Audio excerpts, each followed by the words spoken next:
Wagwan, everyone. I hope you're doing well and welcome back to another Premier League preview up on Tariq Talks. Guys, thank you so much for joining me. Apologies for the delay. There were some technical difficulties happening in the background. We're just trying to still get them sorted now. But I thought I may as well start whilst we've got so many people waiting and not delay this any further. Let me go straight into the chat because we've got plenty of comments coming in. Thank you so much for all of you guys joining me for this one. So let's go in from Ed saying, coming in saying big moves for the channel, getting Harry on. Would have been great to meet you. I'm a subscriber, despite not being a Gooner. Scheduling issues, but my predictions are in. Make sure you get yours in TTF. Big up, Ed. It's gone to pick up. He's on to pick up Jacob as well, so big up, man. Thank you thanks for coming in. We got Munzi in the place. Don't worry. I know you have seen me do my hair before up on the channel with the comb and all those things. But yeah, we're here now. And big up Peony Ween as well. We got the Don Graham in here. We got Josh. We've got so many of you. We got Big Moss in the place. We got Wilf. We got so many. We got Mama in here as well. Big up Mama G. Everton fan Matt said Everton are going to win this the Eurovision. That's the only thing you're going to win, isn't it, Matt? Matt, not even the championship with the way you're looking at the moment. But big up everyone. We've got Wesbird up in here as well. So many people. And guys, I am about to introduce our special guest, who is a very special guest to me, for someone who is my inspiration for starting this channel, for creating a community like his own, who I am a member of. He's a podcaster, commentator, journalist, you name it, everything within the football media, he's there. But most importantly, a great man. And here he is, Harry. Big up, Harry. Thank you so much for coming on, my bro. No, thank you for that amazing intro, man. I'll pay you later. No, I really appreciate it. And I just want to apologize to everyone that, the show was scheduled for earlier. It was my fault. I got stuck on the trains coming back from the 90-min studio, and then just now I had some issues with my laptop. So it's not Tariq's fault that we're late, and it wasn't Tariq doing his makeup or his hair or anything like that. It was all my fault, so I do apologize. Don't worry, they're used to it, me being late anyway, because I do my hair and stuff in the background. But now, thank you for coming on, man. I really appreciate it. But yeah, so we're going to be talking, guys, the Premier League fixtures. If you don't know how this usually runs, and if it's your first time, because you come through Harry, he brings in, we got a lot of have Harry's members who I met, like Moss, like Wesbird, Will, Steve in here as well. So yeah. Guys, if you aren't used to it, I got this up for you here. So we'll just break down what we do in the preview show. So we discuss the fixture at hand. They're going to be a little bit different into how we usually do it, because usually we do chronological order, but I thought I've done it and ranked it off of game importance. So, like, for example, in the thumbnail, we're going to start off with the Man United versus Spurs, just so that we can really deep dive into those games and not feel like we're rushed for time in terms of those things towards the end. So we're going to discuss it like that, and then the games towards the bottom. We will just talk about it a little bit, but not in so much detail. Get your predictions in the comments or in the live chat if you're watching right now down below, because guys, we have a league table which you'll see at the end, and Harry's going to be taking my predictions today because I need help, basically. I'm that bottom. Bad, huh? Yeah, I am bottom, and Edmund's top, and the TTF, the Tariq Talks fan. And how we collate those scores is by getting all your scores together, the most predicted ones. So, say, for example, Man United Spurs, and most of you guys go for a draw or 1-1 draw or 2-2 draw. Edmund, he usually works out the average, and we average, collate the score, and then as you can see there, this is how the points are worked. 3 points for a correct score, 1 point for a correct result, and 0 points if it's all wrong. But so guys, hopefully you got the concept there. Let me know in the comments below if you got any questions. But how are you feeling though, coming into the weekend though, Harry, of football? Feels like it's a really, really big weekend for Arsenal. It feels like that every week now, though, to be honest, because there's just so little room for error at this moment in time. Arsenal, United, Tottenham, West Ham, all looking to finish in the top 4 this season. You've got all the issues around Chelsea at the moment. Does that open the door for someone to potentially move into third? We don't know. Big games down at the bottom of the table as well, in particular Brentford against Burnley. So it's going to be a really interesting and intriguing weekend of football. Again, bit of a top-heavy weekend in favour of the Sunday this time, which is a little bit different. But yeah, it should be interesting. Exactly. Are you going to the game, the Arsenal-Leicester one as well? Yeah, I am. Yeah, I am. I've missed one home game this season because of work, and I felt like I was cheating on my wife. Like, it just felt I was watching it on TV, and I was like, what am I doing? Like, but it was work. I wouldn't have missed it for any other reason. But yeah, I hate being away. Yeah.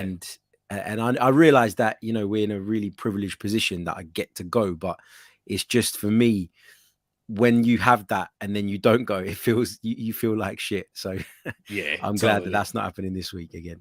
There you go. At least we're getting to go to a home game.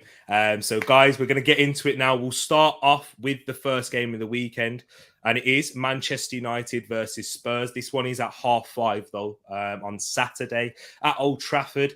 The big one, the top four clash. Me and Harry and all Arsenal fans and everyone else involved in the top four will be keeping a good eye on this one. So I've just, Edmund's given us the record and stats for this one here. So in terms of the last 5 meetings between these sides, it has been Man United winning 3, Spurs winning 1, and then a draw. So in the last 5 meetings, Man United coming out on top in this record. And then for the average goals in this game, it's going to be 2.63. Edmund, he loves stats. Harry, I don't know how much you take into stats and those things. In terms of predictions, Eddie's sitting pretty at the top, so he's obviously doing well. But I know you're quite good at predictions as well, Harry. But Harry, I just want to hear your thoughts on this game going into it and how you think it's going to what the outcome is going to be. It's a really difficult one to call. I think this is probably the most difficult game to call across the Premier League roster this weekend. I really do think that. In terms of stats, I do look at them and I do take them into consideration, but they're not the be all and end all for me. I think you've got to take into consideration styles of play and how those styles will marry up to one another. And there's a lot of things that you need to factor in. In terms of a prediction, as I say, really tough one to call. I make Man United slight favourites just because it is at Old Trafford. And I think for me, that could be decisive. But not all is well at Man United. They're not really clicking under Ralph Rangnick. I feel a bit sorry for him because he's come in as this interim manager, which is basically setting you up to fail from the start. It's basically saying to the players that, if you don't like this guy, if you don't really buy into what he's doing, well, don't worry too much about it because come May, he'll be gone. And I don't really like that. I think that United have set him up to fail. He's tried to implement a new style. He's tried to implement the style that he's become famous for. And it's not really worked, probably because he hasn't got the personnel to do it. I still look at that Man United team and I think there are players that are not up to scratch. Harry Maguire at centre-back, not good enough for Man United, never has been. You look at Wan-Bissaka, who, at times has been quite solid defensively, but then doesn't offer you anything moving forward. I think there's a lot of players in there. McTominay, Fred, are they at the Man United level? Probably not. But Man United have match winners in their squad. And, Bruno Fernandes is one of them. Cristiano Ronaldo, don't think he's going to be available this weekend based on what we've heard so far. But there are players in that squad that can hurt Tottenham. Equally, with Antonio Conte's Spurs, you don't know what you're going to get each week. 1 week they go to Manchester City and they're brilliant, and then they go and lose to Burnley a few days later. So it's clear that he's going through a transitional period as well. I think a draw is where I'm leaning on this one. If I had to stick my neck out on the line, a low-scoring draw.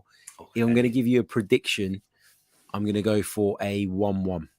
1-1 draw. Okay, I like that thought actually, because going into it, because it is going to be such a hotly contested game. Usually when it's come to this point in the season, it's quite tentative, we see. I know when Man United played Spurs last season at Old Trafford, or even this season, Man United won it. Man United won at White Hart Lane, well, the new Tottenham Stadium this season, but then last season lost 6-1 in that weird type of football with the lockdown and those things.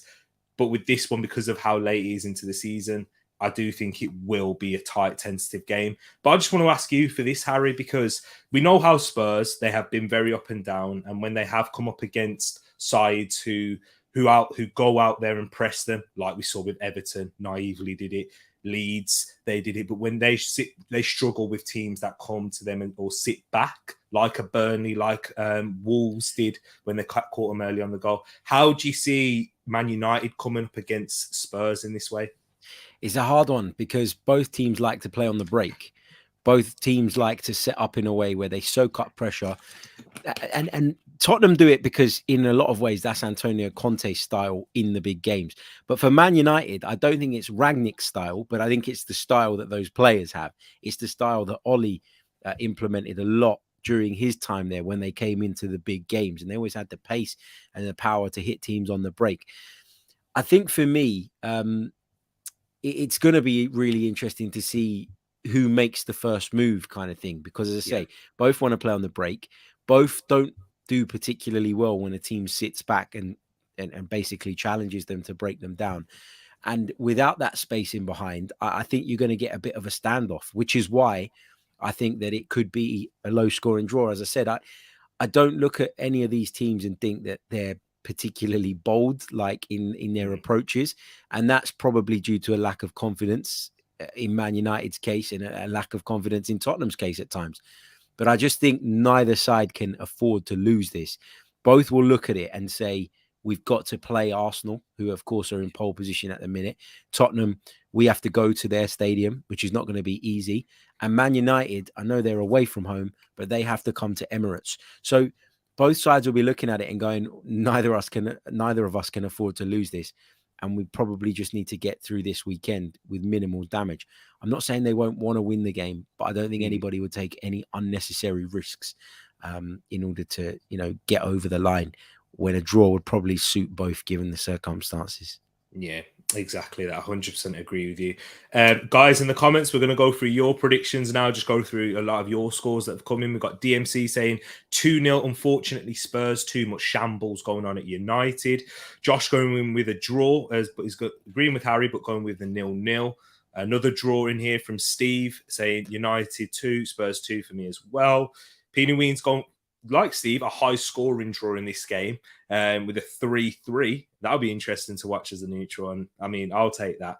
And then Mr. W says 2-2. I know Wesbird doesn't like to give predictions because it usually goes the opposite way. Get off the fence. Get off the fence. Exactly. Tish going with 2-1 Spurs. So the only wins we've got so far is Spurs wins. We've got draws here, another 2-2 from Moss and Wilf. And then Murad going with the 2-1 Spurs. So no one in the comments backing United, but I did put a poll up on the channel and I can see it's Spurs edging Manchester United and 40% Spurs win and 40% draw. So that's interesting. And then 20% Manchester United. So guys, thank you for that. Thanks for that in the chat. Really do appreciate that one there. And I just think for this one in the midfield is weak for both sides. That's their areas of weakness. And yes, we've seen the defense for both Manchester United and Spurs be problems and cause a lot of problems for both sides, but that's because of how exposed they are in the middle. And that's where, when we'll talk about Arsenal when we get into that game, but that's where I think that we have the edge over these two sides, especially with the combination of Xhaka and Partey. And I know we'll get into that, Harry. We'll get into your thoughts as we get into the next game. But the next game that we have now is Brighton versus Liverpool. So, guys, make sure you do get your predictions for this one in the chat, whilst me and Harry are going to be here discussing it. This one at the Amex Stadium, away at Brighton for Liverpool. So, how this is going to work out in the previous game, it finished 2-2. Liverpool did take a 2-0 lead, but then Brighton came back and they played a false nine in that game. Leandro Trossard and Enoch Nwepu with the goals for Brighton. So, Harry, going into this one, this is massive for Liverpool in terms of the title race. So, do you see that this could be a potential stumbling block, or will Brighton's poor form continue? Well, I commentated on the game between the two at Anfield earlier in the season, and I thought that Brighton were really, really good value for a result. They were really impressive that day. I really enjoyed their performance, but this is not the same Brighton that we saw at the start of the season. They've been on a dreadful run of form. I think they've lost their last 4, if I'm not mistaken. Just off the top of my head, they've lost a number of games. They're not playing very well at the moment. It's not really clicking. They've got problems at centre back. or they've had problems at centre back. I'm not really across, whether that's been or those issues have been rectified going into the weekend's game. For Liverpool, there is literally no margin for error. That's how good Man City are at the moment, that you get yourself back in the title race, you have to keep the pace with them. And I make Liverpool favourites here. I think that they got through in the Champions League midweek. And I know a lot of people made a big thing of the fact that Inter, won the game 1-0 at Anfield, but I don't ever feel like Liverpool were really pushed to their limits. So I think they'll be relatively fresh. And I think that they go and they win this game. I'm going to go with a 2-0 Liverpool win in this one. 2-0. Also, Ed did go for a Spurs win. Edmund went for that one there, 2-1 Spurs win. And he's agreed with you there, Harry, saying Liverpool 2-0 win. So, yeah, I just think how the defensive issues from Brighton, as you just mentioned there, H, they haven't addressed that. Lewis Dunk coming in, I think he's been a bit shaky this season. He hasn't. I know a lot of fans were touting him to play for England, and he should be getting in ahead of the likes of Maguire, but that's really quieting down this season. And the big miss for them is Adam Webster at the back, who has been performing phenomenally. Sorry, I'm getting my words out. But yeah, he's been quality this season, Adam Webster, and he should be one that England should be looking at in terms of his distribution. He's everything for me, in my opinion, what we thought Maguire would be at United in terms of ball progression, aerially dominance, pops up with a few goals, and his reading of the game as well also. So yeah, we all follow the Arsenal says there, Webster being out is big for them too. And then missing the likes of Mwepu, who should be coming back now. Leandro Trossard picked up an injury and they've been a bit shaky at the moment. But what's your thoughts on Graham Potter, H? I like him. I think he's done a good job at Brighton. I think that it's all leveled out a little bit. At the start of the season, people were getting silly and were getting carried away and talking about Brighton as European contenders. That was never going to be the case just because their squad doesn't have the depth. That's not to say that Potter isn't a good manager. I really enjoy watching his teams play. I like the style of football.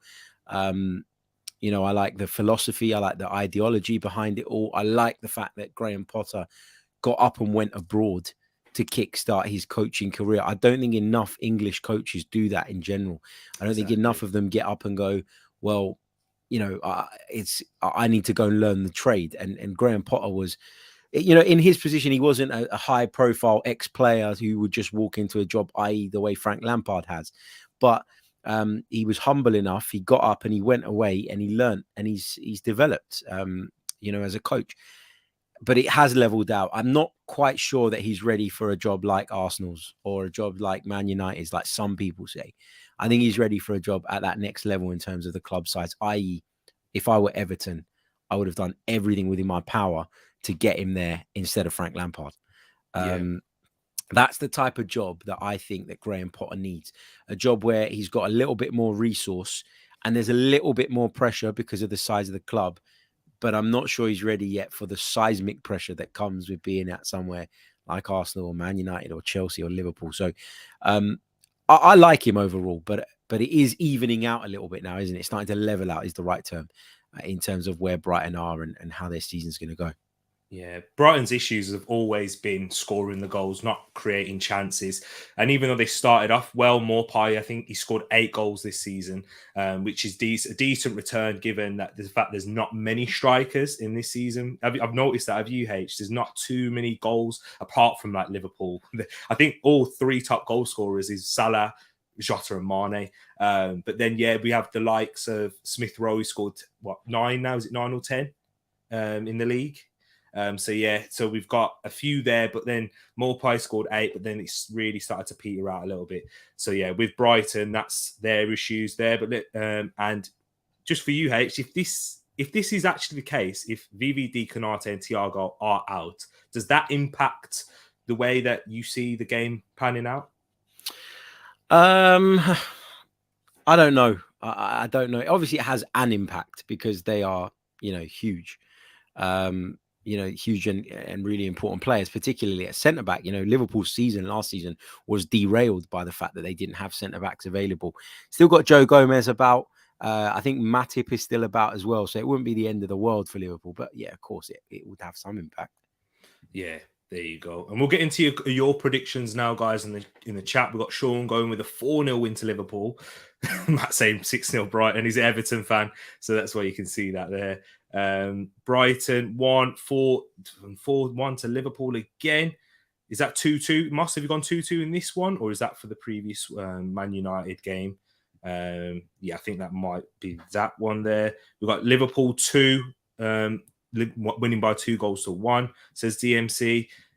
Mr. W says Liverpool leagues ahead, so 2-0 Liverpool. But hey, that's the Premier League, though, isn't it, for you? These upsets do come about. And we have seen, away from home in particular, Liverpool really dropping their level of performance. And away to Brentford, losing to Leicester by 1-0, which they were quite unfortunate in that one there. They drew at Brighton last season. So could happen, but yeah, I agree with H. I think 2-0 to Liverpool. Also, 3-1 to Liverpool. Brighton are 3-4.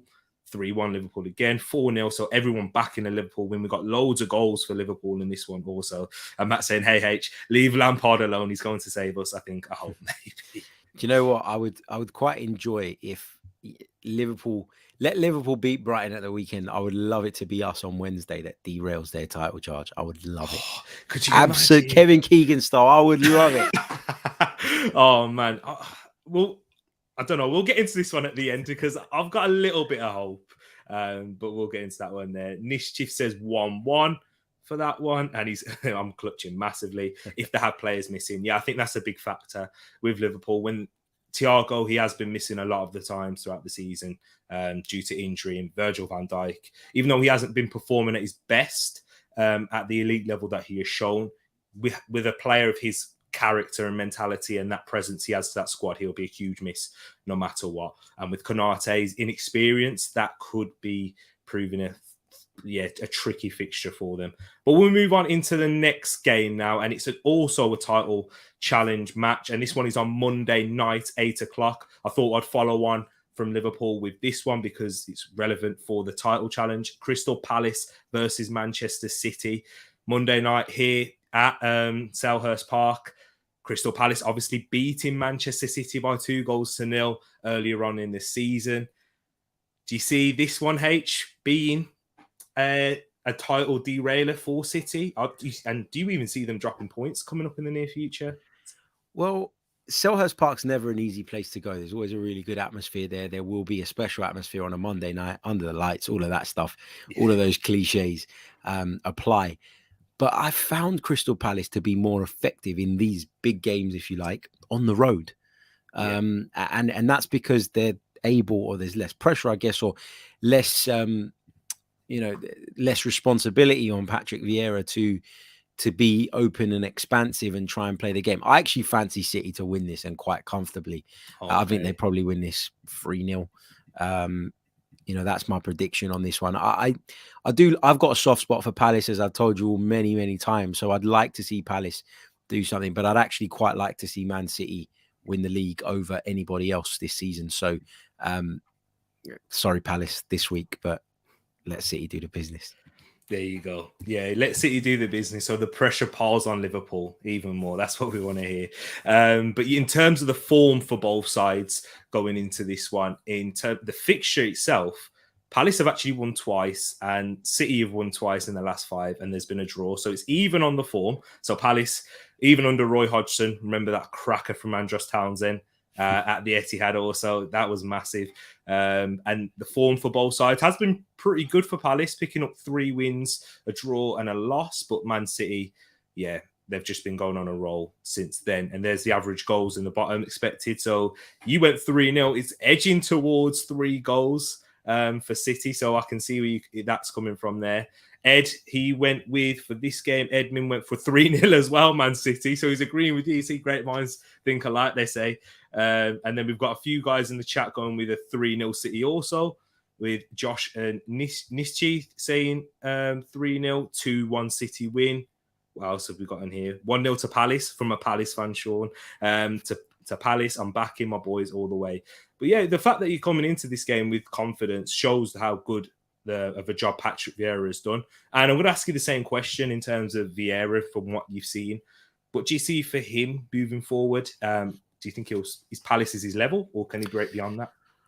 There's no reason why, if he continues to do a good job at Palace, he doesn't deserve an opportunity to try it somewhere bigger. No disrespect to Crystal Palace, but he surprised me pleasantly, because I looked at Patrick Vieira's managerial career prior to coming to the Premier League, and I was a little bit iffy on it. You know, he did some coaching at Manchester City. He went to New York City FC, done okay there, but what's the standard of the MLS like in comparison to the Premier League? And then he went to France and he did some good work with Nice, but towards the end, it wasn't going very well. And those doubts about Patrick Vieira started to creep in again. And I actually remember when, you know, Arsenal were looking at hiring Mikel Arteta, many people were saying, go get Patrick Vieira. What are you doing? You know, he lives and breathes the club and he understands the DNA. And I get all of that. And if Patrick Vieira was to one day sit in the dugout at Arsenal, I'd be 100% behind him, because I absolutely adore the guy. But I still think he's on a journey. And he's kind of, this is the thing with new and young managers, right? You can take on a job that isn't right for you, and you can end up looking bad as a consequence of that. I think Frank Lampard's just done that with Everton. Yeah. He's taken on a job that he has failed to realize the difficulties that he's gonna come across. I don't think he's looked at it and gone, Everton, old club, historic club, big club, and rightly so, but not really taking into consideration the issues and how that's going to have an impact on his career moving forward. Same can be said of Pochettino. The money of PSG attracts you, but the pressure that comes with that, and then what happens when you subsequently fail, can have a massive detrimental effect on your career.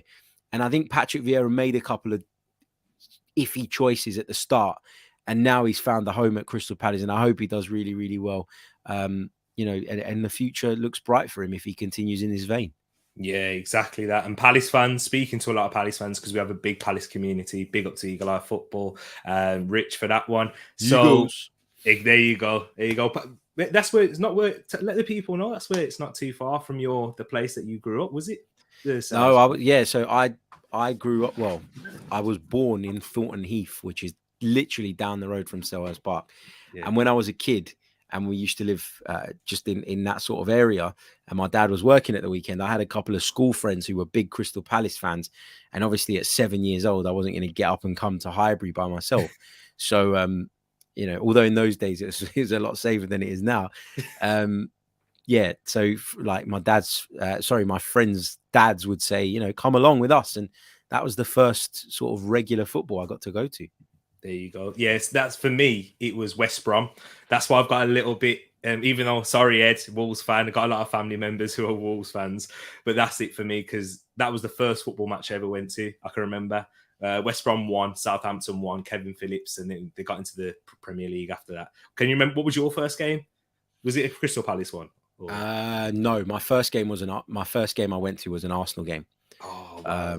But yeah, which helped me fall in love with Arsenal. But Crystal Palace was one that I got to go to quite frequently just because of how close it was. But my first ever game was Arsenal against Borussia Mönchengladbach in the UEFA Cup at the time. Well, yeah, it was the UEFA Cup at the time. We actually lost 3-2. Oh, September 1996. Wow. I think it was. Yeah. Yeah. I wasn't born yet myself. But yeah. My first, I can't remember the year that mine was in, actually. I remember. How young are you? Bloody hell. Have a guess. Have a guess. How old do you think I am? 24. Oh, close. 23. 23. There you go. Yeah, yeah. I like that. I'll take that. I've had worse. But yeah, Moss, you've got some great discussion points. We'll get into that when we go talk about the teams for sure. And then come on, Gunner, stop the Liverpool title charge. Yeah, we'll try our best. And then 1 for Palace, Zaha always wanted to be a Gooner, and 2 for Man City, KDB and Jesus. They did rest a lot of players in the draw against Sporting Lisbon in the week as well. And Will saying, always believe Vieira would do well at Palace. Yep, I can see why. And well, do you know what? Going into it, I didn't know. It was uncertainty because of how it went at Nice. And I thought that was a little bit, and a bit shaky. But 96, I was 2 years old. Oh, wow. There you go. I was -2. That's what I was. And 9. Baby, OMG, I feel so old. Big up Brush as well. Big up everyone in the chat. Thank you so much for tuning in. Smash that like button if you haven't done so already. And we're going to go into the next fixtures for this. And then we're going to go on to the team that we both support. Arsenal versus Leicester City. Come on, you Gunners. Exactly. This is going to be a big one. Arsenal won the previous game at the King Power by 2-0, 2 early first half goals. And Harry, if we have a look at where Arsenal are now compared to where we were then, the formations changed, players have changed in terms of who's playing in what position. The feeling around the club has changed a lot. What's your thoughts going into this game? Must win. Every game feels like that at the moment, but we've got Liverpool on Wednesday, which, while I'm confident we can give them a good game because we are in pretty decent form and we've shown ourselves to be progressing, it's not a game that I would bank on taking 3 points from. And then next Saturday, we go away to an Aston Villa side who, sod's law, have hit really good form in the lead up to this one. So for me, this is a massive week in Arsenal's season. Forget just the Leicester game. This is a big week overall, and a week in which if we can somehow come out of this week or this next 8 days with our position of being fourth still intact, despite not having played those games in hand, or we will have played one of them, the Liverpool game, but having 2 games in hand still, then I will stick my neck out on the line and say, now we're in the position to go on and finish in the top 4. Because I've been quite reluctant to do that. I've been quite reluctant to get carried away because, as I keep saying, all these dodgy performances we see from Spurs, we see from United, we're capable of them too. Yeah. Just because I back Mikel Arteta and I like what he's doing and I think he's going about things in the right way, doesn't mean I'm deluded and think that we're the finished article. We're not. There's a long way to go. And I just think, obviously we've got those games coming up, the additional game against Liverpool, but it's one of those where let's see where we are at the end of it. Let's look at the other results as well, because, if we beat Leicester and Man United and Spurs draw at the weekend, then that's another 2 points advantage on both of those sides. Forget the Liverpool game in that instance because it's an additional game. It's a game in hand. And then you look at Villa, and then we've got ourselves a 2-point cushion that we've established this weekend, hopefully, if all goes well, that we can then, you don't want to throw it away, but you then feel a little bit less pressure going into the Villa game. So it's got to be something that you're assessing week to week. But I'm feeling positive. We're playing good football. We're playing good stuff. It's been a few moments of sloppiness in the last couple of games. I think we saw it a little bit at Watford, and we saw it against Wolves in the first 20 minutes or so. Things that we need to iron out a little bit, but we're getting the results at the moment, and let's take it game by game. Yeah. And as I say, big week for the Arsenal. Absolutely. And do you know what, Harry? I was a lot like you throughout the majority of the season in terms of I'm keeping it cool. I'm looking at us rather than everybody else. But then it was, which game was it now? It was Man United against Watford when they drew that 1-0. I thought, that's it. I've jumped on the bandwagon of saying we're going to make top 4 because I think when it comes to these games that the teams where you expect it to be or where you're the favourites, we come out a lot better than the likes of United and Spurs do. And I don't see that changing as the pressure builds for those sides. So I've tried my hardest to stay away, just looking at Arsenal and looking at the fact that we can go on a run of games where it's a bit difficult. We're not performing well, drop points like we did. The last time we really did it was when we lost to Everton and United in that week. And then, yes, we dropped points against Burnley and then we lost to City, but that was like, we wasn't expected to win that one. But with Burnley, we've done that when we've missed key players. And because of that small squad that we do have, a couple of injuries to certain places and certain positions, certain players in the team, like a Gabriel, a Thomas Partey, Xhaka, any one of those 2 midfielders, Partey or Xhaka, Odegaard now or Lacazette, those players in particular, if we lose them, I worry for any extended period of time. So I'm saying, yes, we will finish in the top 4, but keeping it like try to with United fans. You know what? I've got a lot of history with United fans in terms of when I was growing up throughout school. I didn't have the Invincibles, as I said, born in '98. So when I was in high school, I remember in year 8 we lost. Year 8 we lost 8-2. Yeah, typical. And then I heard it throughout. So I've been trying to rein it in, but I can't lie. I've been giving it a lot to United fans. So yeah, I agree with this one. What did you say the prediction was for this one? I'm going to go for a 1-0 to the Arsenal. Tight game again. Yeah. That's been quite a common prediction for me with Arsenal in the last few months, just because I feel like, we do create chances now. Particularly since the start of December, we create a lot more chances statistically. But although we were ruthless at Watford in those 3 moments, I still don't think overall we're ruthless enough. But I have a lot more faith that defensively we have the ability to keep people out and therefore win games by those small margins. That's why we're in better shape than United and then Spurs at this moment in time, I believe, anyway. Especially at home. That home form has been ridiculous. Like, it's been so good since, what was that home game we lost? Was it Chelsea? Was it? No, Man City. But then before that, was it Chelsea? Yeah, I think, yeah. And that was at the start of the season. So that's crazy to think. Our away form has been much better than what we've previously seen. But do you see us maintaining our recent run of away form, Harry? Because that's where it's been a little bit tricky in the past few seasons, and even this season in a way. It's hard to say, because I think a lot of the wins that we've had on the road have been against sides that have been poor. You think about since the turn of the year, you think about around the Christmas period where we had a pretty decent run, against teams that we should be beating. Away form is always tricky. I always say that if you win your home games and you can draw your away games, anything else you pick up is a bonus. Yeah. I said it at the start of the season. If you averaged 4 points from every couple of games, you'd be in the top 4. And there will be weeks where, you don't get any points. So there'll be weeks where you pick up 3 when you only expected 1, like we did away at Wolves. And then those are the small wins that you need to kind of to close the gap. Away form has been a problem for Arsenal for a few seasons now, but they're just signs that we're getting better in that. And there's progress all over the pitch. So there's lots to be positive about. Exactly. And guys on the channel, I'm sure if you're a regular TTF, you would have heard the 4 points before every 2 games. That's where this is Harry. I got it from. That's where the copyright claim it. There you go. I got it from Harry, that one. And I worked it out. And we worked it out on one of your shows before. I put in the question, and then you worked it out and calculated an average. It's like 70 something points every 6, is it? And if you look throughout the previous seasons, that gets you top 4, like 9 out of 10.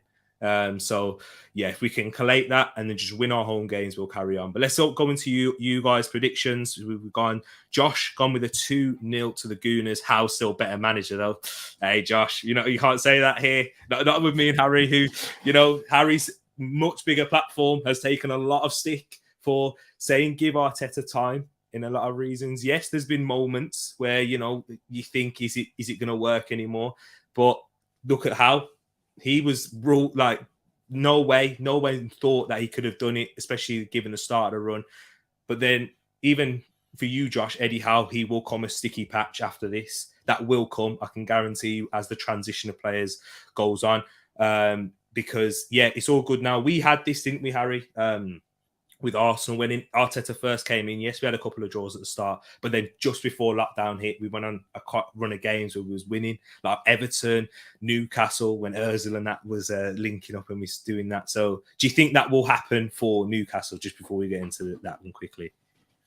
I don't know. I think that they've just got so much money to throw at things that they're going to do a little bit like what Pep Guardiola did at the start of his Man City career. This is not to take anything away from Pep, but when it doesn't work, it's very easy to rectify that if you've got unlimited money, i.e., he bought Bravo in, didn't he, the goalkeeper at Man City, very quickly decided he wasn't the one, and then went and bought another goalkeeper.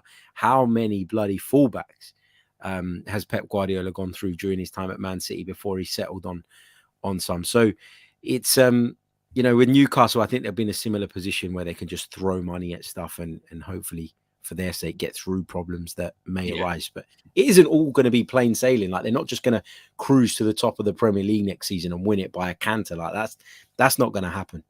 Yeah, exactly that. And a lot of you guys in the chat are also going with an Arsenal win. We are the favourites, I guess, so we do think that we should win this game. And Leicester just played last night as well, so we know how that Thursday, Sunday does pose a factor, especially when travelling away. 3 for Laka, Martinelli, and ESR 10, 3-1 City. Wow. I mean, against 3-1 against Leicester City, Harvey Barnes for them, who has been in decent form, and a good shout actually for England, I think, in my opinion. But 2-0 Arsenal, 2-0 Arsenal again.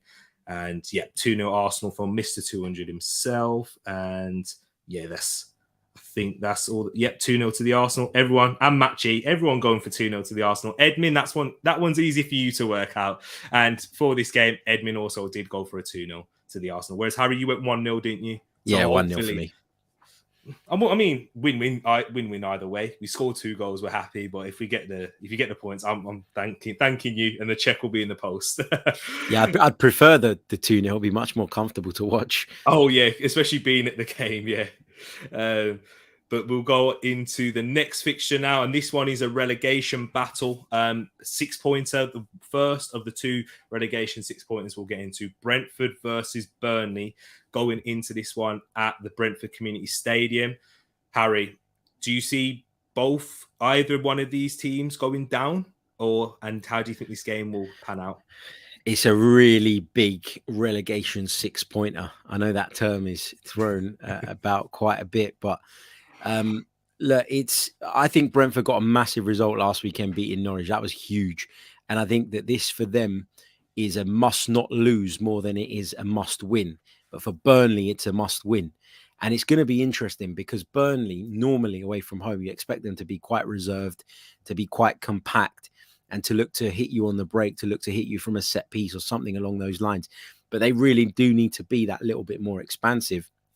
And they do need to go out and try and win something. Obviously, as you brought up on the screen, Burnley's form of late is better. Sorry, I beg your pardon. Is that the other way around? Other way around, yeah. Other way around, yeah. I was going to say, Burnley's form looked like it was taking a positive turn. It's just dropped off a little bit. And Brentford, after some poor form, picked up a win. So the momentum is with Brentford. The fact they're at home as well, I think they've got the slight advantage. I think that Brentford win this by 1-0. Brentford to win. I would have went with that also, going with that. I just think with Brentford, they have struggled a lot in this middle part of the season, but injuries play a massive part in that. And when we're looking at Brentford, how they performed and how they are as a unit ever since the start of the season, when you see promoted sides come in, that initial bounce is quite massive, and it is shown a lot. And that together, that unity carries them over the line a lot of the time. But then when they start losing games, they're not used to it. You hear it a lot all the time when players have come up from the Championship. They say, you come on a roll, you're used to winning games. You've obviously, because you've been one of the top sides in the league. And then when it takes a crash, it's like, okay, now it's a reality check at some point. But I think Brentford, with Ivan Toney, I know the 2 of the goals were from a penalty, and then one was from a set piece. Toney versus Weghorst. I want to ask you this one now. If you had to pick one, Harry, Toney or Weghorst? For Arsenal, I wouldn't take any of them. No.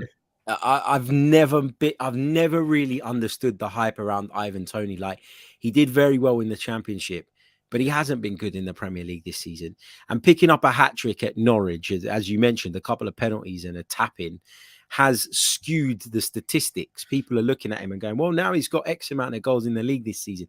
Actually, he's been anonymous for months. He has been anonymous for months, and he's been, lauded as this really good and really top draw striker, and he's just not that for me. I think he works hard for the team. I think he gave them at the start of the season a lot of aerial presence, and they would often stick him and Mbeumo up front and sort of bombard teams and use those 2 guys to occupy centre halves and bring others into the game. But he's not elite level for me. I think he's one of those strikers that fits in the Mitrovic camp, where he's too good for the Championship, but he's not quite good enough for the Premier League.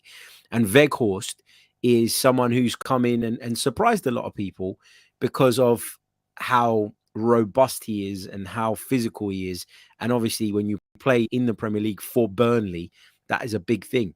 I like Weghorst. I think Weghorst slightly edges it for me. I think his game's more sophisticated. That's my opinion. Yeah, exactly. You've given good points for both of it, really, because with Ivan Toney's record, like, it has definitely been skewed by penalties and those. But for me, like, I really rate Ivan. I actually do think he's all right. I wouldn't take him at Arsenal because I think the similar situation would happen in terms of Lacazette.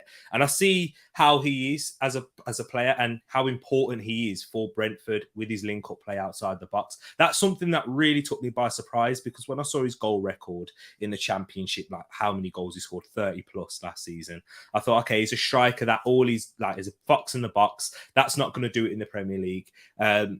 But what I've seen over time is he's very good at linking up the play. And especially in that game against Wolves, he was man of the match when they beat Wolves at the Molineux. And I thought, you know what? He's actually got a little bit more than what I thought he has. So I would slightly edge Weghorst. I mean Toney over Weghorst, but that's just opinions. We'll see, Harry. We'll come back to it. There's always a difference of opinion, even if I agree with you 99% of the time, because Moss, Jonathan David. Sorry to bring it up. Moss can't get his head around the fact that I don't think Jonathan David is the answer for Arsenal. I've never said he's a bad player. I've never said he's a shit player. I always, and those of you who have watched the podcast or listened to the podcast for the last couple of years, one of my big things when assessing whether a player can come in and do a good job or not is, do I think that the transition from the league that they're currently playing in to the Premier League is achievable? I said the same thing about Buendia when everybody was on the Buendia hype train. Mm-hmm. People were going to me, yeah, but he's got X amount of assists and scored X amount of goals. How does that translate to Premier League form? And we have seen lots of strikers tear it up in Ligue 1 in France and come to the Premier League and flop. There have been some success stories, but I mean, think of our own club, Yaya Sanogo, Gervinho from Lille as well, Marouane Chamakh. Yeah, it's not always that easy of a transition to make, and that's my worry with Jonathan David. I think you have got valid points in that. Yeah, definitely in that argument. I like Jonathan David. I like it. Once again, it's a player profile that I really like about him and like what he does in and out of the box. But also, I'm wise enough to think and say, if he came to Arsenal, I don't think he would score the goals that everyone Arsenal fan would be expecting him to score, and he would soon get criticism in the likes of Lacazette does. So yeah, I do see where you're coming from. But in terms of the predictions, you went with a 1-0 win to Brentford. Am I correct yet? Yeah. Ed went with a 1-1, which is agreeing with you, Josh. 2-1 Brentford, 2-1 Burnley. So different results here, because Brentford, DMC going with a 2-0 Brentford, and then 1-0 Burnley, says Steve. Tishi going Brentford would be happy with a point or two or more. They're safe. Exactly that. Matt saying both teams have a full-on brawl and eight red cards, and both teams to be deducted points. Okay, that's Matt coming in with his Everton bias there. Hopefully, hoping it's going to happen so that they can escape the drop. 2-1 Burnley, says Martin. 1-1 says Moss, with Toney and Weghorst to score. 2-1 Burnley, says Peony Ween. So it's quite different here with what everyone's saying. He works hard and apparently does the dirty work. I think that's in reference to Ivan Toney. I'd rather have Weghorst over I hate Toney. And he used to play for your club and he's bad-mouthed. And he's done that, in interviews and stuff previously. He spoke about Arsenal and those things and been quite disrespectful, I think. And I know he needs to chill the hell out, man. Like, imagine being Ivan Toney and criticizing Arsenal strikers. Like, and at the time he was implying that, like, Aubameyang, who has gone and done it in France, has done it in Germany, and has done it in the Premier League, is not a top quality striker. And it was just like, know your place kind of thing. It's like me sitting here and saying that David Ornstein's crap. No. Yeah. And as someone who does a same job but at a much lower level, you should appreciate more than the average person how difficult it is to get to that place. So yeah, completely disrespectful and unnecessary. 100% agree with you on that. I think with players and with Ivan Toney in this situation, Rabbi like caught in the headlights. Really, he's now he's a Premier League player. That player that everything's coming, the followers, those things there, the social media, and the people are recognizing you now, actually knowing who you are. It's probably taken a bit too much for him, and it happens. He needs to humble himself, and hopefully that would have happened this season. But I agree with you on Tony, Harry. I don't like any strikers apart from Syria. Lol. Tony Defo works hard and his pens are pure class. He's a good penalty taker, but and Veghorst is awesome. Sorry. Talk about Jonathan David again. Tony works hard but doesn't score enough goals. I see where you're coming from, guys. And then, Shamat, Lacazette being two of them. Yeah, because if you look back at Lacazette, people would say that his time at Arsenal hasn't been a success because of the price tag and what the expectations were of him. I like Lacazette, but that's once again from what I want from a striker, especially from the modern day. But yeah, I can see where people come from that. Tony and Gray for Jamaica, maybe. I'll change. You know what? I'll be even more on that Tony train if he decided to play for Jamaica. And Matt, he's got a good question here. DCL, because DCL to Arsenal. For me, I'll just quickly say I would look elsewhere. What about you, Harry? Yeah, I'd look elsewhere. Not even because I don't really rate him. I think he's got potential. I think he's got ability, and I think he's got a lot of physical attributes that we would benefit from. But I just think when you're buying from another Premier League club, you always end up paying this over the top premium. Yeah, you get the whole he knows the league and he's not going to have a bit of a kind of adaptation period. But I just think for what Everton would be asking for Dominic Calvert-Lewin, you could go elsewhere and get much more value. So, no, not for me. Exactly. Guys, we're going to move on into the next one. So get your predictions ready for the next relegation 6-pointer. And that's between Leeds and Norwich. So this one is at Ellen Road. Massive for both sides. I was just looking at the form for both sides in this one. And they've lost both of them. All 5 games they've lost. So they're both in a terrible run of form. But a point or 3 will be given to one of these or 2 of these sides in this one. And I'm just having a look at the table right now. I know Norwich are bottom of the league. And I've got this now. Leeds are in 16th place and just 2 points ahead of Burnley with Burnley have 2 more games in hand on them. So they really do need to get a win in this one. And if Norwich even have a fighting chance, they're going to have to win this one. But Harry, how do you think this one is going to pan out? It's now or never for Leeds. Norwich are gone already, in my opinion. But for Leeds, it's now or never because on paper, theoretically, there isn't an easier fixture in the Premier League than Norwich at home. So if you can't get the 3 points in this one, you pretty much have no hope. I think Leeds made a mistake sacking Bielsa. I really do. Okay. I think that, the run was poor. Yeah, the record was poor.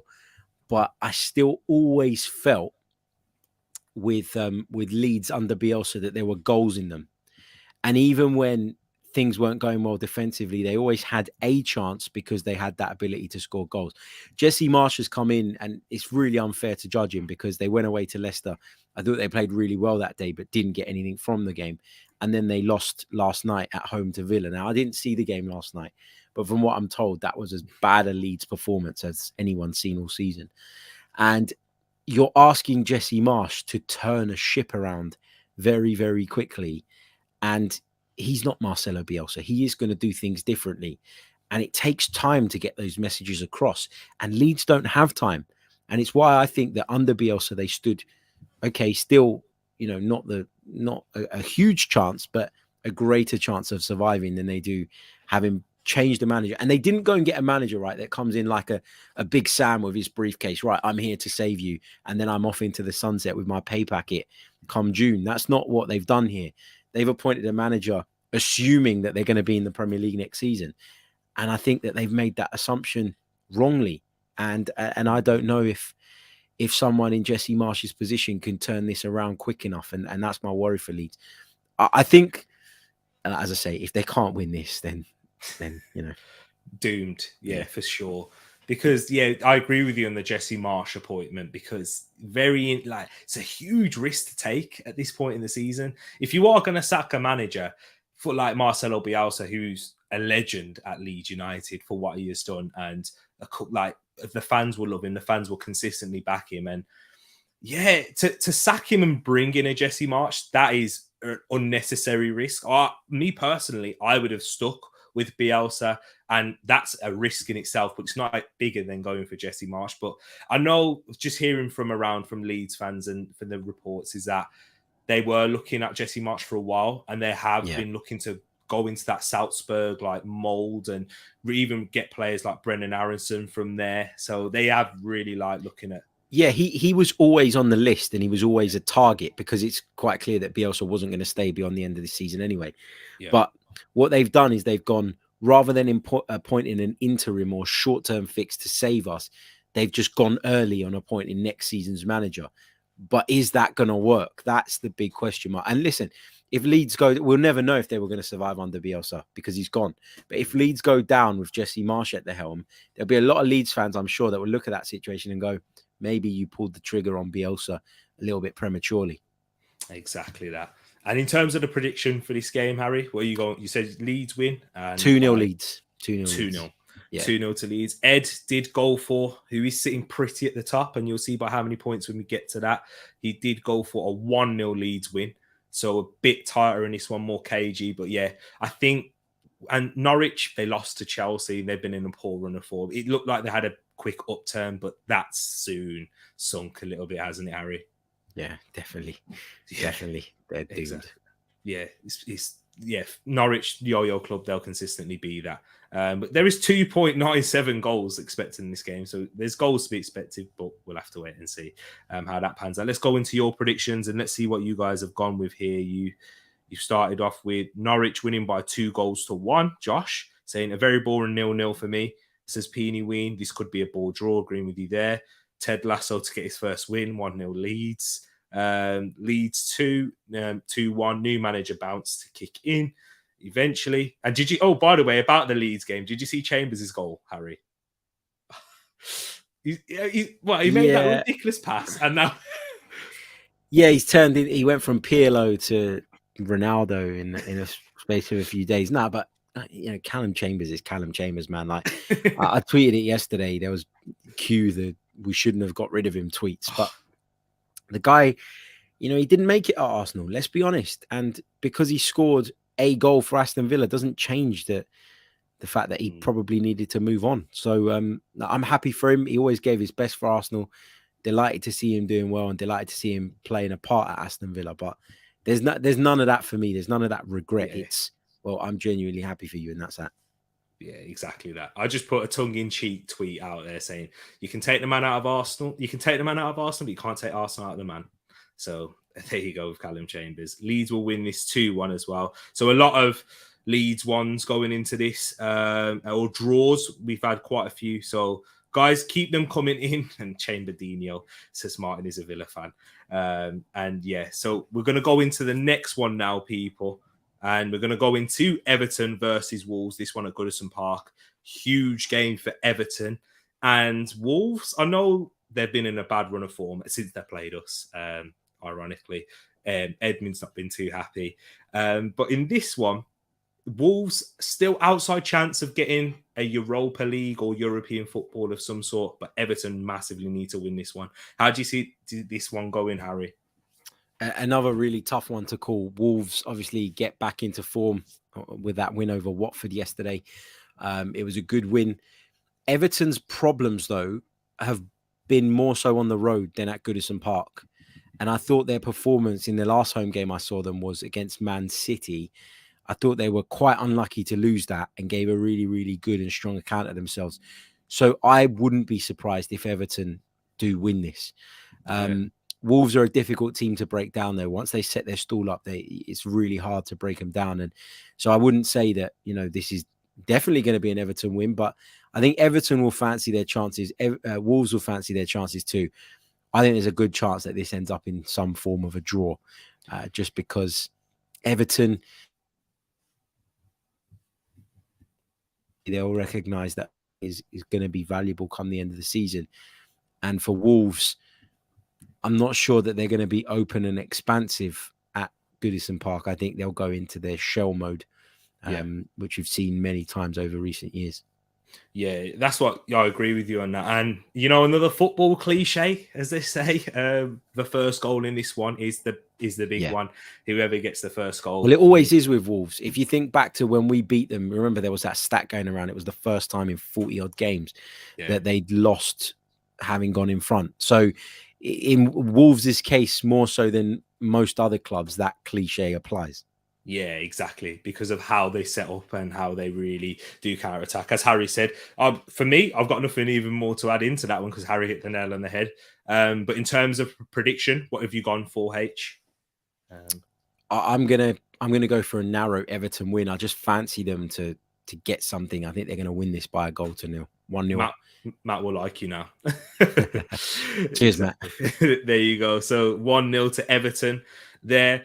Ed did go with a 2-1 Wolves win, and bearing in mind he's quite a pessimistic Wolves fan, so the fact that he's gone for a Wolves win is quite big, and it means a lot. So yeah, 2-1 Wolves win for Ed, and Harry's gone for a 1-0. So I've got a back Harry score with that 1-0 win there to Everton. So I'm gonna have a look at you guys in the chat now. So 3-0 to Everton, says Peeny Ween. Wow. That's mad. That's a big. I don't see it working that way. But Peeny Ween, if that happens, then hey, you deserve all the flowers and credit. You get a big shout out onto the review show. Martin says 2-1 to Everton. Wolves. Exactly. Up the Villa. So he wants Wolves to drop points. We got their 4-0 win to Wolves. Says Matt. What? Hang on, Matt. So you were saying about 6-0 to Brighton earlier, but now you're going 4-0 to Wolves. That I don't know. But your defense, yeah, a lot's been made about that being a championship backline. Jamie Carragher said it on Sky Sports. But the way, I don't know, remember the last time you played at Goodison Park, Matt? It was against Man City. And yes, it was 1-0, but you was unfortunate not to get a penalty in that one and arguably get something out of the game. But so yeah, and Wolves haven't been in the greatest of form. I know they've gone on and beat Watford, but Watford, yeah, shocking. Harry, can I just say this as well? I want to ask you this. Love Ben Foster, yeah, as watching him as a content creator, but he's not a great goalkeeper at all for me. No, not anymore. It feels like his career is kind of winding down, and he's already made moves to kind of establish himself in something else in the process. Yeah, I feel a bit sorry for Ben Foster because it just happens, don't you? You just naturally decline a little bit, and he's copping a lot of flack at the minute. Yeah, for sure, exactly that. And you know, if you're a footballer who's making a name of yourself on social media, they'll stick to football or that all comes out. Yeah, but yeah. He's 38 now. He's 30 exactly. He's 38 now. The fact that he's still in the Premier League is a credit to himself. I don't think he's at that level anymore, which is why Watford are where they're at and the mistakes that he's making. But he's had a career, and you can't argue with it. I'll never forget what he has won the Carling Cup against us. I could have cried. But then, Everton 1-0, says Steve, and 2-1 to Wolves. So, different results here. Moss agreeing with Wilf, saying 2-1 to Wolves, but DCL goal per Dents, and Westbird going for a 1-1, and DMC going for an Everton late goal. So we'll move on into the next one now, and that is Chelsea versus Newcastle. Your camera's froze, Harry, but we can still hear you. That's all right. Has it? Yeah. Your picture's froze. But this one is at Stamford Bridge. Newcastle, Newcastle, when it's at St. James's Park, Newcastle do tend to have a good record. I know they lost against them this season, but Newcastle with that new bounce that coming in. I saw a stat this morning that only Liverpool have collected more points in 2022 this year than Newcastle, which is a real testament to how good of a job Eddie Howe has done and the new signings coming in. And now Chris Wood and Bruno Guimaraes are in a bit of form. But having said that, with the complete contrast at how the mood is at Chelsea, Harry, do you see the outside factors and the feeling of the club impacting how you think this game's going to go? I think the noise around all of this stuff, and with the news yesterday that Roman Abramovich has been sanctioned, it's got to have some effect, right? Yeah, in some way. I was covering the Chelsea game last night, and I thought they were incredibly professional in the way they went about their business, and they raced into a 2-goal lead pretty early on, and had a little bit of a scare when Norwich pulled the goal back, but they never really looked like ever kind of giving up that lead. So I think it will have some impact. I think it's impossible for it not to have an impact of some sorts. But I still think Chelsea have much more quality than Newcastle. I think that Newcastle have got a good feel-good factor around the club at the moment, which gives them a chance in this game. But I'd still make Chelsea favourites here, and quite strong favourites, to be honest. There you go. Yeah, I would agree with you on that one. And what scoreline have you gone with? I'm going to go with 2-0 to Chelsea. 2-0 Chelsea. Edmin has actually gone for 2-1 Newcastle, so he's gone for that to really affect proceedings at Stamford Bridge. It's going to be interesting. In terms of the fact, like, guys, I will recommend go check out Harry's video that he spoke about the Roman Abramovich sanctions yesterday. I think he broke it down excellently well. So I do recommend that you guys go check that out. But somebody's put in the chat here, was it Peony Ween, says there's no away fans. Is there no away fans for this one? Because is it classed as Chelsea merchandise? I don't know. If I'm being completely honest, I would have thought that the tickets will be sold by Chelsea to Newcastle, who then sell them to their fans. That's the way it works. But those tickets will have already been purchased ahead of the sanctions. So I don't know. Honest answer, I don't know. I don't know either. But it's going to be, and I don't know what happens with the Chelsea fans who are non-season ticket holders that already purchased tickets for this game, if they're allowed to. I don't really know. I've got to be honest. Yeah, exactly. I don't know. Peony Ween, we'll have to wait and see, or if any news breaks out on that one. Easy win for Chelsea, to be honest. I think the fans will be anti-world, so that's that sort of siege mentality that they'll have behind them. Says we all follow the Arsenal, and that has been known to be at Chelsea, especially under the reign of Jose Mourinho. That's what he really instilled there. Chelsea 2-2. I think they'll both be at 100 miles per hour. So a lot of people going for tight games, but Wilf's gone for a 3-2 Newcastle win. Really feeling an upset here, which will help us break into the top 3 if that happens, which Moss and Wilf have both been banging on about for the longest. Took a lot of flack outside for it and on this channel, but it's looking like a possibility now. So credit to you guys if that happens. Chelsea might give Newcastle 3 points in exchange for a cash loan, says Vibes. Upset here as Newcastle are on a roll. Chelsea winning by 3-1.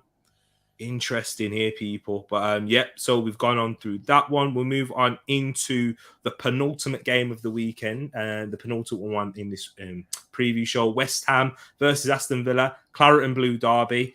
This one at the London Stadium for West Ham. Interesting how it's going to work out with West Ham kind of been having a mixed bag of form, and Villa just hitting form at a peak time. As I saw you tweet, say, right, perfect time for Aston Villa to hit form as soon as they're about to play Arsenal next week. How do you think this one's going to go, H? It's going to be really interesting to see how West Ham's trip to Seville has impacted them. And then, of course, I know that they've got aspirations in the Premier League as well, but the second leg of that, which is next Thursday, will be on their minds as well, because, they'll feel that if they can get past Sevilla, they've got a good chance of going very far in European competition. And that is a low dangling fruit that I'm sure David Moyes will be probably slightly distracted by. Add to that, Villa are in good form. I think this could go either way. I really, really do. I think the Europa League factor might be a bit of a hindrance for West Ham, and so I wouldn't be surprised if Villa nick this. In fact, I'm going to predict that Villa nick this by 2-1. Wow. That I do think that's what's going to happen, though, with Villa's form and West Ham looking at the Europa League. It's hard not to look at when you get at this stage. And it's impossible. For a club like West Ham, who aren't in Europe every season, and haven't been in Europe traditionally every season, it is honestly impossible not to get sucked into the whole Europa League hype. Yeah, It's even with us, we've I know Emery did it, and we weren't. I know you weren't very happy, and I wasn't. In terms don't of get me started on Emery, man.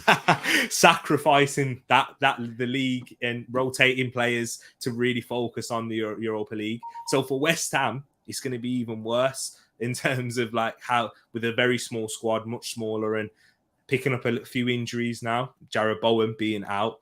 I'm not sure if he's going to be fit and available for this one, but he's in contention to play for the second leg. That will be a big loss if he's not available. So yeah, Edmund's also gone with a 1-0 Villa win. Everyone else in the chat, what's your predictions for this one now? Well, we've just got 2-0 Villa, Coutinho goal and Chamberdino masterclass. The Polish Cafu to get assists, Matty Cash, and 2-1 Villa there. Exciting game, but I reckon it could be the end of their top four hopes. If they lose this one, but lose to Sevilla, I don't know, because I want them to go through so that they will focus on that, because I'm more worried about West Ham than even Manchester United or Spurs. Really? And my reason for that is because they have a much better camaraderie as a team spirit. Yes, they don't have the quality, but West Ham can go on a run of games. They're proving it. I've not seen Spurs or Man United go and do that. And they've got even more like difficult fixtures still to come, especially United. And I don't know what, I need to have a look at West Ham's end of the run to really say that, and the last games they've got in the season. So yeah, I don't know. And the rest for them, it will do them well. I know there isn't too much rest because we're at this end of the season now with a lot of games already been postponed previously. But yeah, I don't know. I've always been a bit worried about West Ham. But yeah, do you think they're still in it or they're out? I think they're out of it already. Yeah, I never thought that West Ham would maintain the level required to finish in the top four. I think over the course of the season, we're starting to see that being proved right. So no, I don't think this weekend's result makes an awful lot of difference. Of course, you never say never, but I've always looked at United and Spurs as the two sides that we're in direct competition with for that top four place. West Ham were always, in my opinion, going to drop off at some point, and we're starting to see that now. Yeah, I understand that, and hopefully that is the case. So it just makes our chances even better. But we'll go into the last game of the weekend now. We won't spend too much time because, yeah, I feel like Watford, they're already gone for Southampton and Watford. And Southampton, yes, they can be looking at getting into the European place. But once again, they're too far adrift for me now. 5 and 8 points, 8 points difference between 8th place Wolves. So what's your thoughts going into this one? Do you think Watford are down and out now? Yeah, it looks that way, doesn't it? They've not, they keep chopping and changing managers. They keep doing this, they keep doing that. It's just so uninspiring. It's just a mixed mash of players from different managers, and it isn't working at Watford. I think they're doomed. Southampton, they've been a bit up and down this season, but overall, I think it's been a really good and solid season for Southampton. I think they'll have too much quality for Watford, particularly with the game being at St Mary's. Yeah. So I think they're probably going to win by two goals. I'm going to go 2-0 on that one. 2-0. That's a safe result. That's a safe prediction. But you know what? As soon as Southampton, Ralph Hasenhüttl gets a bit of credit, everyone's like, can it link to the Man United job? Go and lose 2 games in a row. That's just how it always is. Get beat 9-0 somewhere. Yeah. 4-0 against Villa. That was a big defeat. And then 2-1 against Newcastle at home. So, yeah. But in the chat, we've got a 2-1 Southampton win, 4-0 Saints, and 2-0 to Southampton. Goodbye to Watford. And, guys, we have done all the fixtures. If you are watching this afterwards, make sure you please do get yours in your predictions for the games in the comments below. That'll be much appreciated. Or if in some case you caught it on a little bit later in the stream, and get your predictions in, because what will happen is at the end of the season, we will collate them all and look at the table. I'll show you the table now, people. This is what the table is looking like. You get 3 points for correct score and 1 point for a correct result. And at the winner of the prediction table, if it is you guys, you will get multiple giveaways coming out to you people, and it will be something nice, just something to celebrate the first season completed up on Tariq Talks. And massive thank you to Harry, man, because Harry was actually the first person to give me advice in terms of technical equipment. I've been a member on Harry's podcast. Gives him advice on technical equipment and then can't log in when he's supposed to do a show with him. Typical. But hey, there you go. It happens. But yeah, that's exactly what it is. And Harry has helped me a lot in terms of even just asking me a few questions, how to deal with certain things. And yeah, man. But this is how the table is looking. Edmund's sitting pretty at the top, and I'm at the bottom. And for the loser has to do a forfeit decided by you guys in the chat and Edmund. Whatever that may be. All I said, Harry, do not touch the hair. Anything but the hair. You know what I mean? You've got a pristine hairline right now that they're seeing on show. No signs of receding at all. Nothing like that. But for me, I'm worried. I'm 23, yeah. When I'm reaching, I don't know, when I get to the 30s, I don't know if it'll be looking like this anymore. So no touching of the hair, people. But I can... You'll be fine, man. You'll be fine. Hot food, anything like that. Yeah, I'm all up for it. So yes, people, that's how it is. It's close now. 10 points between myself and Ed at the top and the bottom, and 92 points in the middle for you guys at the TTF. But hopefully, Harry has helped me with that prediction right there. So Harry, thank you so much for coming on, and really appreciate you coming onto the channel. Let the people know. A lot of the people in the comments are from your community, and thank you for building that. But let the people know where they can find you and what you do as well, because you do a lot of things. Yeah, thank you, Matt. No, it's been a pleasure to be on. Thank you for having me, man. It's nice to be a guest sometimes as well, which is cool. So thank you so much for having me. Make sure you're subscribed to this channel. First and foremost, make sure you hit the like button on the video. It really does help. And yeah, you can find me over on the Chronicles of a Gooner YouTube channel or podcast. You can find me on Twitter at Harry Symeou, which you can see on the screen. And yeah, I do all different things, bit of commentary, bit of radio, bit of podcasting, bit of everything really. So yeah, just trying to keep the dream alive of you know, it's one of those things you take a dive and you try and do something as a career. You got to give it a good go. There will be shit moments, and there have been shit moments, believe me. But you keep plugging away, and sometimes that means you have to do all different things and work around the clock. So just keep working hard, and you can find me in those places. And Tariq is doing a brilliant job. He's got a great little channel here, and it will only get bigger. That's how you got to look at YouTube, right? Because a lot of people start YouTube, don't really get massive traction initially, and then go, well, what's the point, and bin it off. That's not how it works. It's about consistency. It's about sticking with it. And at the end of the day, you should be doing this because you love doing it. And if it turns into something more, great.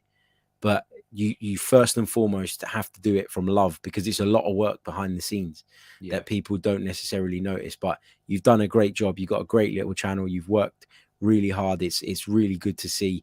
And yeah, thank you for being a member on mine as well. I really appreciate it. So keep up the good work, and I'll be sure to plug this show on my preview show, which is coming up a little bit later on today.